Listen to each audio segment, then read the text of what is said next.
Good day, everybody. It's Latimer here. I'm back with another video for you of 10 tips and pieces of information that I wish I knew when I started playing Diablo. I'm now at my second level 100 character and working on number 3 right now. And these are things that I wish I knew at the beginning, which would have either A, gave me more power, B, saved me a lot of time, or C, just made life a lot easier. Okay? So one of the first ones we're going to discuss right now is the aspects. When you go to see the occultist, by now most people know what the aspect is and how it works. So you go see the occultist here, and you can take a piece of rare gear, and we can add in an aspect. So for example, edge masters. So with the two-hand weapon, the edge masters goes up 100%. Okay, so every slot here has a value associated with it. Now, the thing to know about this is that two-hand weapons get double. Everything else gets just 1-to-1 ratio, except for one item, and that would be the amulet. And so you're going to see a lot of builds putting aspects onto the amulet, and you're wondering why instead of on the weapon. So if I put an Edge Master's aspect onto the weapon, my skills are going to go up to 20% out of the 20 to 40% from the standard aspect. However, if you put it on the amulet, oops, well, if we put it on the amulet, it's going to go up by 50%. So if we add this here, it'll go up to 15% now. Okay, and these are just the standard aspects, not the ones that are sacred and aspect extracted. So if you extract those from the items, they'll go up higher, obviously. So one thing to keep in mind when you're putting aspects on, especially when you're selecting the ones for your weapons, your one-hand weapons are always going to have a 1-to-1 ratio. Your two-hand weapons are going to have a 100% extra ratio because it's a two-hand weapon, so it's a lot slower. It's going to double the power, essentially. And then the other one is the amulet, which is going to give you a 50% bonus to it. So, for example, on my build, I use the aspect for Edge Masters on my amulet. So keep this in mind when you're selecting which aspects and where to place them, because certain ones are going to give you more benefit and more power. Okay? And then, which is going to bring us to our next topic, and that's going to be item power itself. Item power is what I focused on from the beginning, is what I thought would be the primary focus, and which it has not steered me wrong. However, there is something to know about that. So what you want to pay attention to is when you're looking at your items as you're leveling in the game, you want to look at the item power. Okay, that's the number right at the top. All right. So, for example, this one has a 755 item power, 771 item power, 697. Now, so between the 771 and the 697, there's going to be a major difference here. Okay. As of the number 725 and up is the maximum breakpoint right now. And the breakpoints are the areas where the items have a certain range of stats that can be applied to them. Okay, and the breakpoints are right now broken up into 6 areas. Excuse me. In power, item powers 1 to 149, 150 to 339, 340 to 459, 460 to 624, and 624 to 720, or 625 to 724, and 725 and up. That's the last breakpoint right now. Okay, so when you're looking for gear and you're running through dungeon after dungeon after dungeon, and you don't want to have to sit here and sort through all this non-stop over and over and over again. You just kind of want to quickly go through and figure out what to sell. If you're a max level, or if you're looking for the max end game gear, what I personally quickly do is I quickly skim through and I look for items that are above that breakpoint, the 725, because that's when I'm pretty much going to have the max roll set. The higher the item power, however, especially in the weapons, that's where you really want to focus on the item power, because the higher the weapon power, the more damage you're going to get. So I always skim through and I look at the item power very quickly. And so, for example, if it's under where it's like, for example, the 697, that right there, I know I could automatically just put away without having to look at, and I'm just going to sell it, vendor it, trash it, whatever, just chant it, whatever, break it down. So you want to look at the item power, and that's where you want to primarily focus. Every piece of gear, you want to have the highest item power you could possibly get. Now, when you're in the early game, one of the things from the blacksmith here is the item upgrade, okay?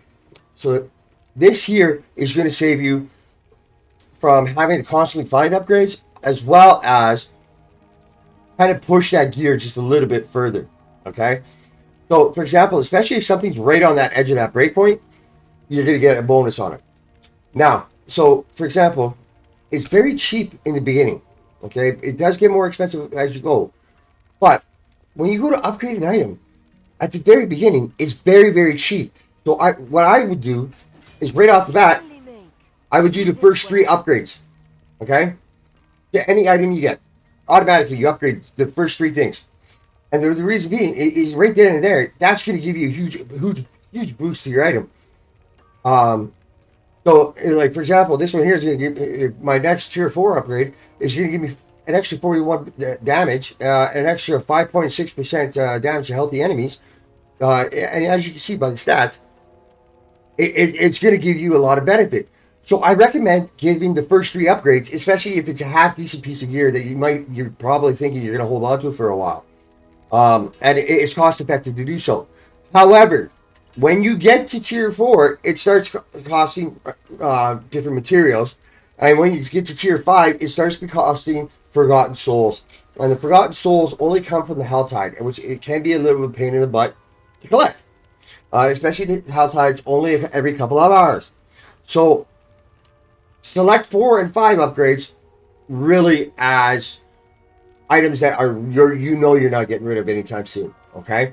So, make sure when you're upgrading something, early game, always do the first 3 upgrades. It's going to give you the best possible outcome you can for gear at that time. Late game, then you start to consider your 4 and 5. Don't upgrade anything. Don't waste your match on 4 and 5 upgrades early game. Okay? Next, we're going to talk about the item tooltips, if you've noticed here. Okay? One of the first things you want to do in the game is you're going to go into your options. And you're going to go into your gameplay.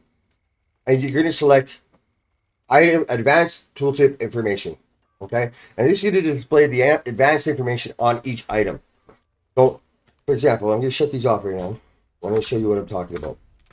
So, when I look at this mace, this is what I see right now. This is all I got. This is all the information you get. Okay? I have no idea how well it could have rolled. So, what you want to do is you want to turn that on. What it's going to do is it's going to add these numbers, which give you the ranges of what the possible rolls were. So, right away, you're going to turn on advanced tooltip information right here. Okay? Under the gameplay tab. So now we're going to go back and look at it. Now you see a range where, for example, the damage over time could have been a possible roll of 14 to 28%, which rolled a 16 out of this. So this gives you an idea to see how powerful the item actually is in that breakpoint category. So you want to check that out. Now, me personally, I leave mine like this, where it just shows me the ranges. There is another option in there. Right above that, the advanced tooltip compare. Okay, if you enable this, what that's going to do is actually going to tell you the differences, what you're going to gain, what you're going to lose on each item when you go to compare it. So the gains are obviously shown in green, the losses are shown in red. Me personally, I don't keep it on. I don't need to see that, but it may be more helpful to some people, especially if you're new at the game and you just want to check out what's going on with the item and exactly how it's going to benefit you and what it's going to do without having to do the calculations that we have. So that's something to look into as well for you. Okay.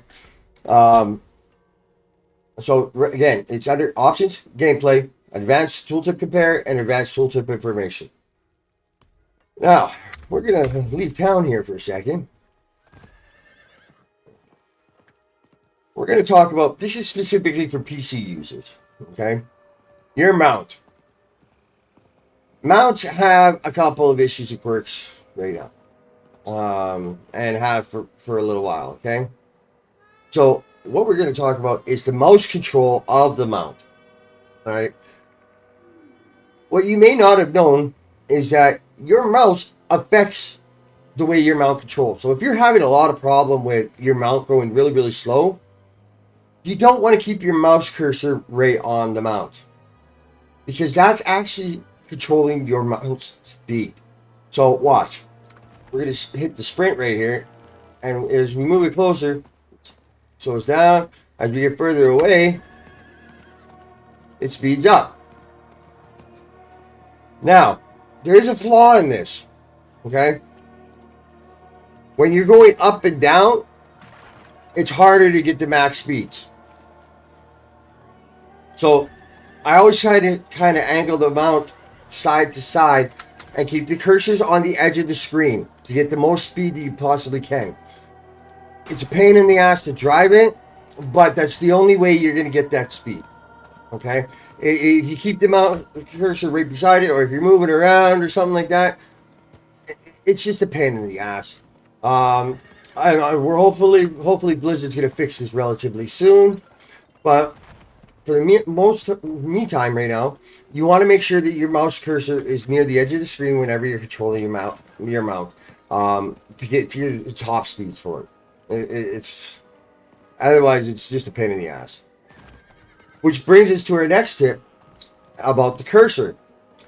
If you are on a PC system where you have multiple monitors set up, and your cursor keeps going off your screen, this can be a pain in the ass, especially when you're in dungeons or you're fighting large packs, or when you're controlling your mount.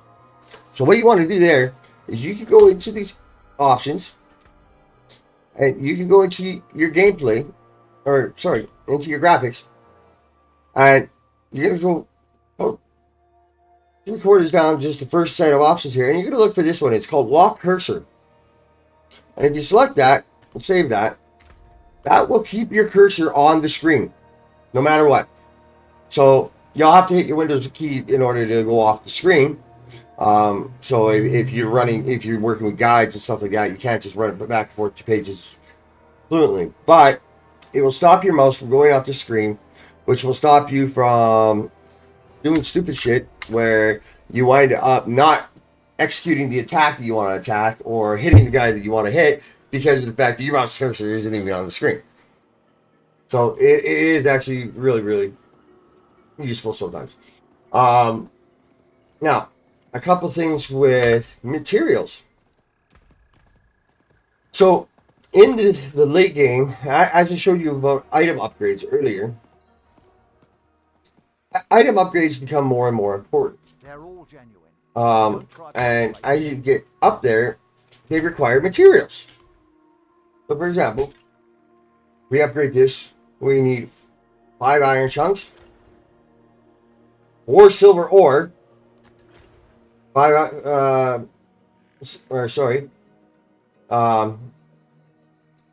6 veil crystals, and then it goes up from there into other materials. Now, if you make multiple characters, one thing to keep an eye on is your materials are shared, okay?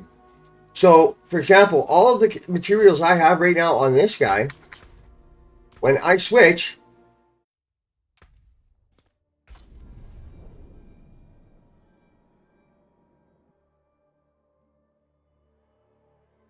bear with me a moment here. So, when I switch, I have all the same materials. But that means the materials are shared, okay? So your materials are shared between characters. So keep an eye on this, because it's very, very easy to actually run out of materials. There's a couple of materials that you really want to stock up on. And the ones I want to point out specifically that I've run into issues with, especially with item upgrades, is silver ore. Make sure you grab every node that you find when you're out in the open world. Whiteberry and Gallowine. Those are the 2 most important herbs. And then Forgotten Souls, obviously only out of Helltides. And then the Baleful Fragments, which come from salvaging legendary weapons, as well as the Coiling Ward, comes from salvaging legendary armor. The Obtruse Sigil, I find I don't use a lot, so you don't really have to worry too much about having that.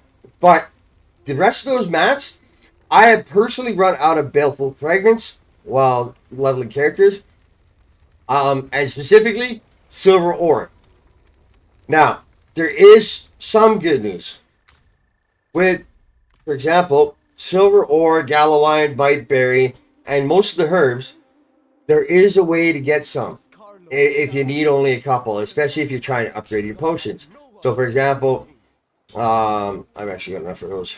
Okay, so for example here, in this upgrade for potions, I would need an extra 20 Redamine and an extra 10 Biteberry. If you go into the Alchemist, on the third tab, you can refine resources. In this tab, it allows you to get extra resources that you don't have. So for example, go right to the bottom here. You got Superior Leather and Silver Ore. Okay? And Silver Ore, you can get that for 10 Iron Chunks. Iron Chunks you're going to have lots of. So remember, if you're short a few, you can just go in here and you can exchange some Iron Chunks and get some Silver Ore. And same with the rest of these herbs. As you can see, Gallowine is very important in this game. You need a lot of it, which is great because you can exchange a lot of plants for it. So the two biggest ones you need, like I said, Biteberry and Gallowine. Make sure you guys are picking those herbs. But if you need a couple, you can come in here and you can exchange for other herbs, or for ore, or for leather, or for rawhide. Okay, that saved my ass a couple times instead of having to run around the world and go find a whole bunch of ores when I want to do a quick upgrade. Okay, now the last one I'm going to talk to you about with right now is the quick join cross network plan. Okay, so if you're doing a lot of groups, especially with random people, pugs and stuff like that, and you're trying to invite people to your group, or it can be annoying, especially when you got to go in, you got to find the friends list. There's no quick way to just type in / invite this person. What you want to do is you want to go into your options here. You're going to go to social. Okay, one of the first things that you want to look at is whenever you're bringing new people into the group, you want to make sure your cross-network play and cross-network communications are both enabled, okay? Your cross-network settings must match for this to work, all right? And it's going to have to match in order for you guys to play together, all right? So make sure that this is enabled. However, another quick thing that's going to really help with that is when you scroll down to additional options here, and if you look here, it says enable quick join. You want to check this box, okay? So if this person is now added onto your friends list, what happens then is they can just turn around and say right-click on the name and automatically just join their party. And instead of having to wait for an invite from the person, so if you guys are reforming groups to run dungeons over and over again, whatever the case may be, it just makes a quicker option and an easier way to get in and out of groups, versus having to sit there, find the guy in there, and then have him rejoin. The other thing too is when you're trying to find people, I've touched on this before, you can turn around and you can just right click on somebody's name in your friends list and you can add them to your favorites, which is then going to put them right at the top of the friends list, which makes it also easier to find for the quick join. Anyhow, those are a few tips that I thought were more beneficial to me as I was playing the game, as I was coming up with my characters. I hope they help you guys out. If you liked the video, please like and subscribe. Check me out on Twitch every Tuesdays, Thursdays, and Saturdays starting at 8 p.m. Eastern. Other than that, this is Vladimir, guys. Keep gaming. Have a good day.